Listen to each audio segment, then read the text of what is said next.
Hi there, this is Avra. Thanks for joining me today. Today I want to talk about back channeling.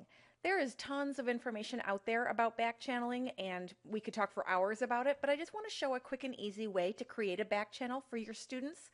I do it all the time with my kids when I'm teaching in class, but also I do it when I'm giving a presentation for my participants. Basically, I always start out with this little joke. Teachers know when you're texting in class, kids. Seriously, nobody looks at their crotch and smiles. So the idea is that we know that no matter who you're teaching, whether it's kids or whether it's adults, because teachers are some of the worst, there is something going on while you're talking. And basically the idea of a back channel is by creating a back channel in your class, it's to control that conversation and to moderate it and to focus it so that it can become part of the learning. So I've used it with kids when we've been watching a video. I'll give a series of questions and I'll ask them to back channel with each other, talk back and forth, and answer the questions. I also just do it sometimes when I'm giving just some direct instruction, one of my short lectures that I'll do on a new topic. And that way then kids can be asking questions and they could be helping each other out and hopefully staying focused. It's something that I always go back and look at then and answer any questions later. And when you create a back channel, a lot of times, like for example, when I use the Today's Meet, you're able to go in and make it so that it's available for your students for up to a week or a month or even a year long, and that way then it becomes a resource that they can get back to find answers to their questions.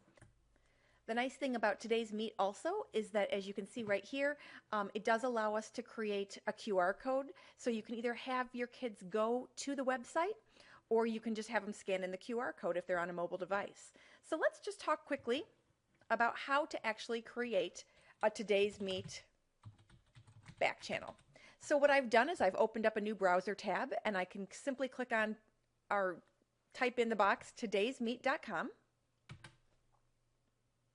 And from here, you can immediately go in and just very simply and very easily create a room. And what it does is it basically creates like a chat room that then you give your students access to by having them either click on either type in the URL or by clicking on or scanning in the QR code. They have created usernames and passwords now, where when this site first came out, it didn't have that function. So if you sign in, you can sign in right with your Google account. Then you can go for longer than a month. You can go up to a year. But just for the purpose of this, I'm going to go ahead and just make a quick room.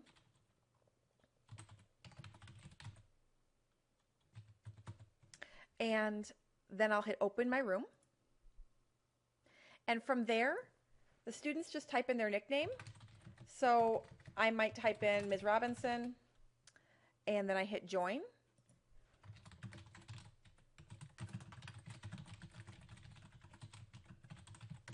And as I type, then I can simply hit enter or click say, and you can see that my writing comes up over here. Now what I'm going to do is I'm going to come over to my other monitor quickly.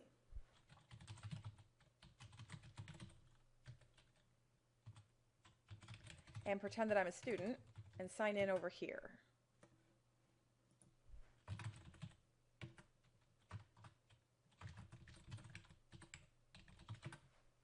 Okay, so you can see that I signed in, pretended to be a student named Jenny, and I typed the words "I like dolphins." So you can just see how back and forth you can talk.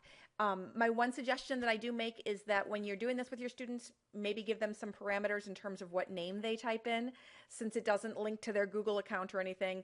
First time I did this with a group of kids, and it was actually my daughter's class, I'm sorry to admit, but they all typed in silly names, and so then I couldn't tell who was saying what. Fortunately, we were just playing with it. We were talking about the technology aspects of a back channel and what it was, so it didn't really matter because everybody was just kind of having fun with it, but you can easily lose control of the situation.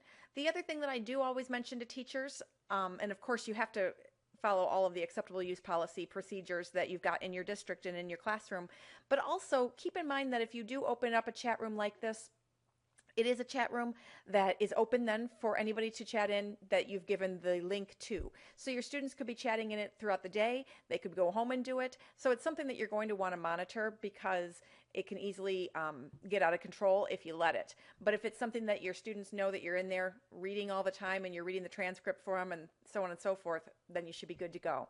So that's how you quickly and easily create an easy back channel. Thanks for listening.